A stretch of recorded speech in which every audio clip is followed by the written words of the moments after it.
So a few months back, I posted a video to TikTok and Instagram about the Kettlebell Halo, and that video really took off. It got 1.1 million views on TikTok, which was massive considering I had less than 10,000 followers at the time, and it had 45,000 likes on Instagram. So yeah, clearly people wanted to know about the Kettlebell Halo, and there was a lot more to say, so here we are. I'm going to do a longer video explaining more about what makes the Kettlebell Halo great. But the other reason I wanted to make this video actually is that while there were a lot of comments on there, very positively saying things like this movement helped my shoulders, or I'm going to give this a try, there are also a lot of really dismissive comments. People saying, what's the point in this exercise? It looks silly, or, it's just influencers trying to get attention, or, what's the point of using such a light weight? Even some people saying it was going to hurt your shoulders. And this is kind of annoying actually, because the Kettlebell Halo is an exercise that belongs to the Shield Cast family of exercises, along with things like the Gama cast, probably centuries old. Essentially, these people are just writing off an entire style of training and centuries old wisdom as being silly just because they don't understand it. And actually, the Kettlebell Halo and its brethren have got so many incredible benefits that you're missing out on if you take this attitude. So in this video, I want to, address all of those points and criticisms, explain why this is such a great exercise, talk a bit more about how to do it, and yeah, hopefully you guys will start to see just why it's so valuable as well. So I can't think of a better way to start really than just showing you the move. Here's the kettlebell. What you're going to do is take it with both hands, holding the horns, and you're going to put your arms at right angles like so. And then what you're going to do is simply take it over one shoulder, around the back of your head, and then back to this starting position, this being your racked position. Elbows nicely tucked in, at right angles, and then like so. When I go like this, my arm is going straight up. I'm pointing my elbows at the sky. And when the weight's behind my head, I'm letting it pull me down as far as possible, letting me pull my arms at least as far as possible. That's because it's essentially like a pullover. And one of the great things about the Kettlebell Halo is that you are improving your mobility. It's a stretch for the lats, it's a stretch for the triceps, and this improves your overhead mobility. And as you're doing it, and as you're going around like this, you also need to keep the core braced. That means you're not flaring the ribs. Flaring the ribs means going like this. We want to keep them down. The weight's pulling you this way, trying to make you flare your ribs, and you're trying to stop it from doing that. This is important because if you have lacking overhead mobility, if you struggle getting your arms over your head, mine's not great, then what you're going to do to compensate is to arch your back. And now it looks like my arms are going straight up, but actually they're not, because I'm just leaning back instead. And this is a way we can compensate for poor overhead mobility.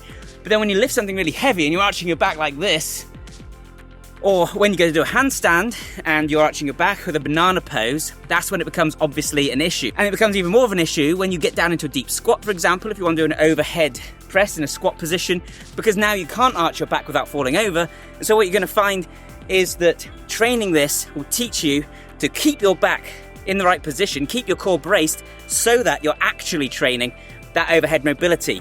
And just like a pullover, you'll be stretching the lats and improving your ability to get your arms right up over your head, and undoing a lot of the kyphotic posture, a lot of the damage caused by modern living.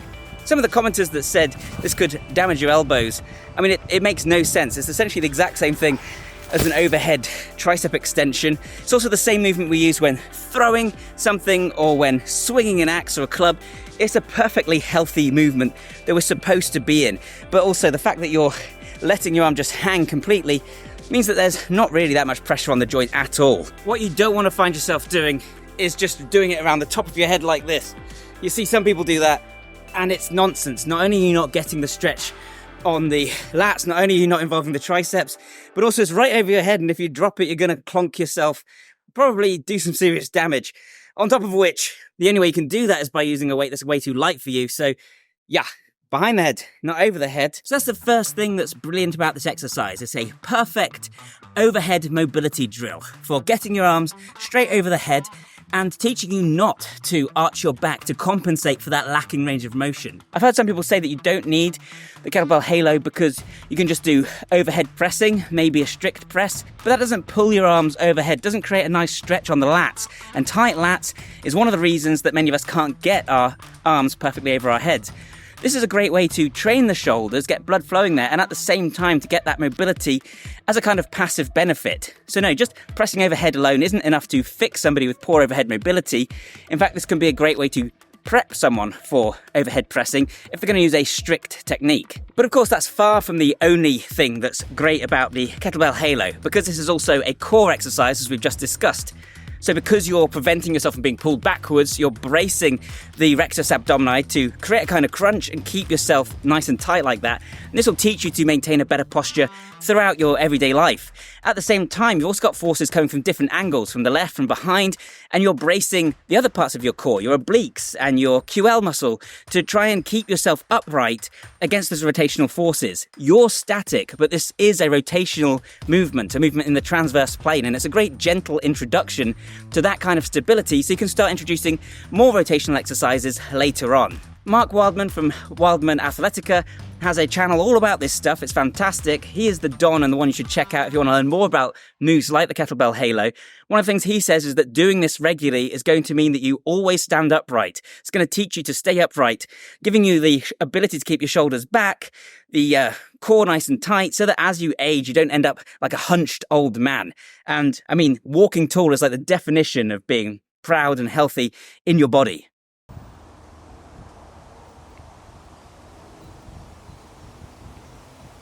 But the other big thing that makes this such an excellent exercise is that it has this kind of circular motion.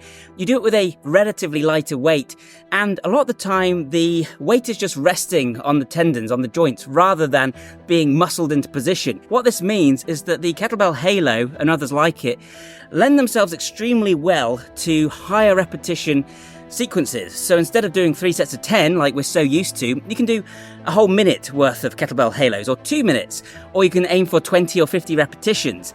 This is brilliant for a whole host of reasons. Firstly, as I always say on this channel, we don't, outside of the gym, tend to pick up something really heavy once. Rather, we pick up something quite heavy and then have to carry it, or we have to use it for a significant amount of time. This is why strength endurance is actually more important for most people than max strength. If you do this, it's going to translate to being able to use your shoulder strength for longer, whether that's in sports or whether that's just in day-to-day living.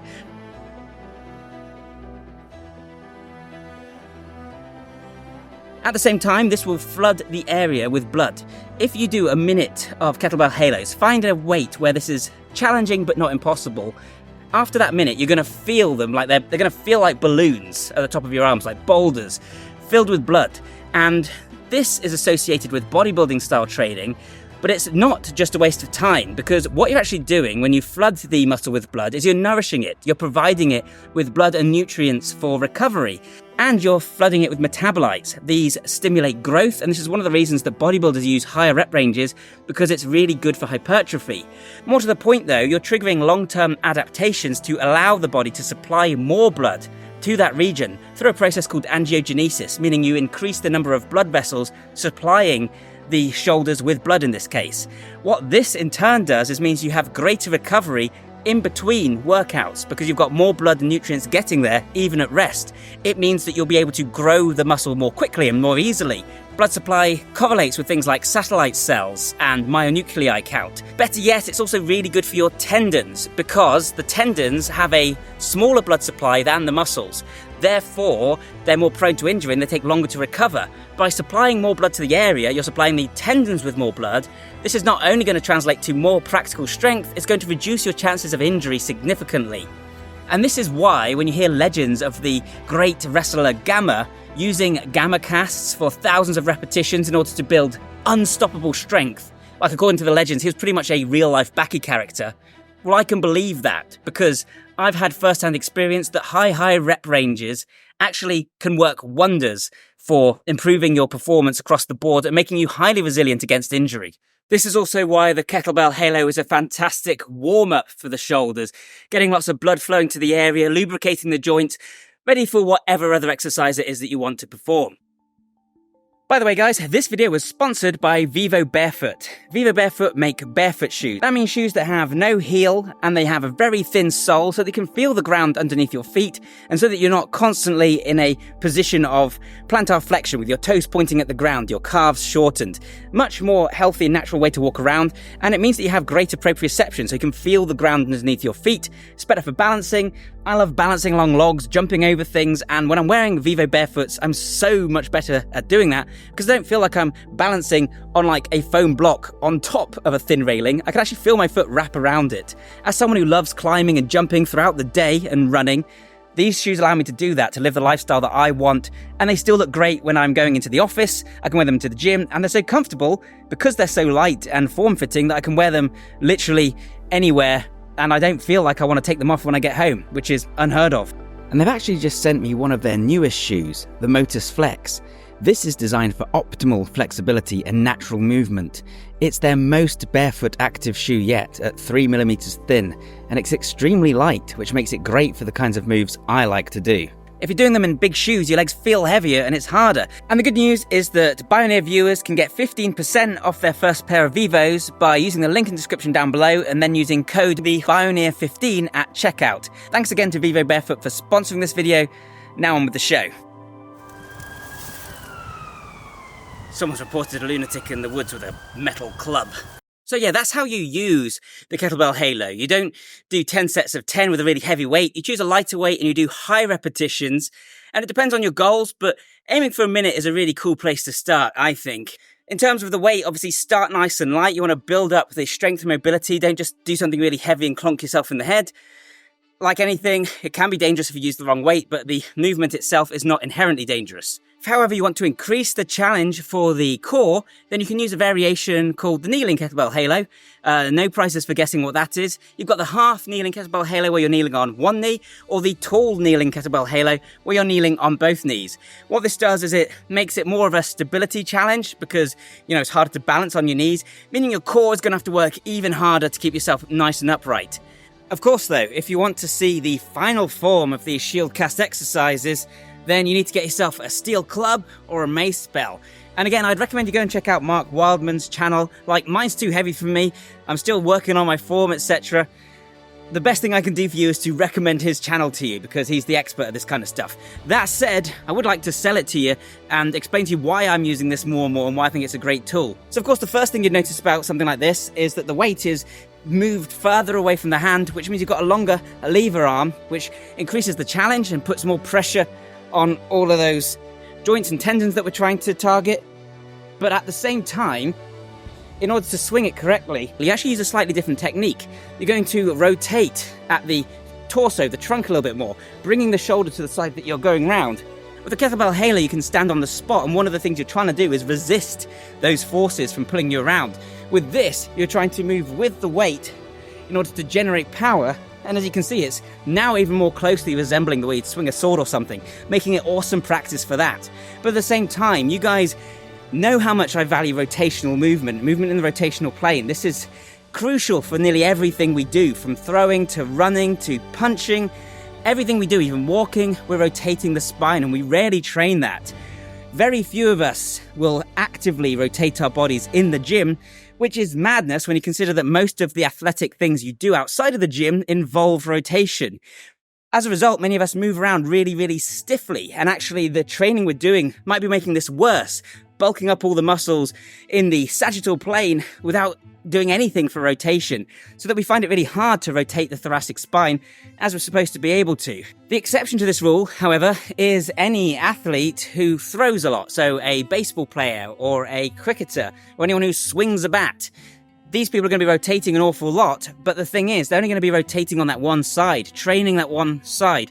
And it's actually really common for these kinds of athletes to get injuries due to this kind of really overdone imbalance. Of course, it's relatively natural for us to have a dominant side, but to practice it that much at the expense of the other side, this starts to become, a recipe for disaster. And this is why, actually, that being exceptional, being a specialist who's like a top-class athlete in one thing isn't generally healthy for the majority of the population because they're so imbalanced, they're so good at that one thing at the expense of everything else. So when you perform a movement like the Gama cast, what it allows you to do is to practice a similar movement pattern, but on both sides of the body, to create that equilibrium, to bring yourself back into balance and to learn to rotate in both directions. I mean, try and throw a ball with your left hand.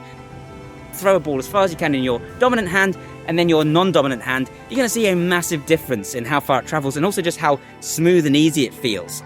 By practicing exercises like the Gama cast on both sides, you're teaching yourself this movement pattern and rebuilding the musculature on both sides to balance things back out a little bit. And this is then going to translate to countless different pursuits, whether it's rope flow, whether it's acrobatics, whether it's dance. You're just going to be able to move with more fluidity and power.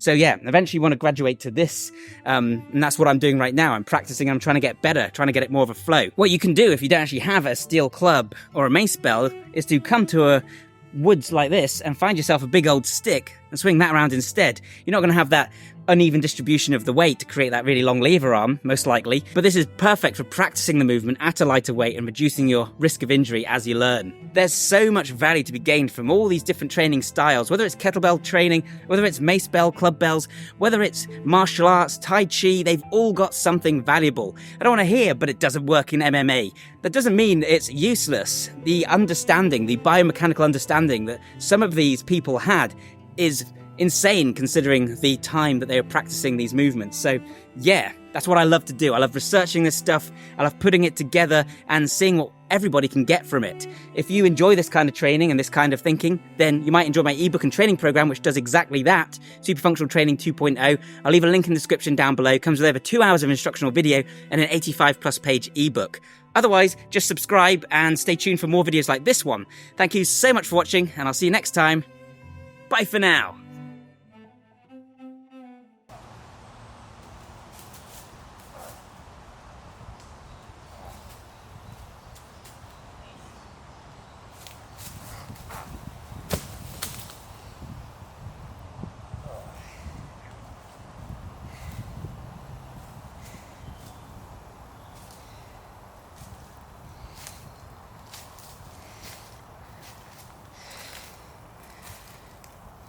It's fine.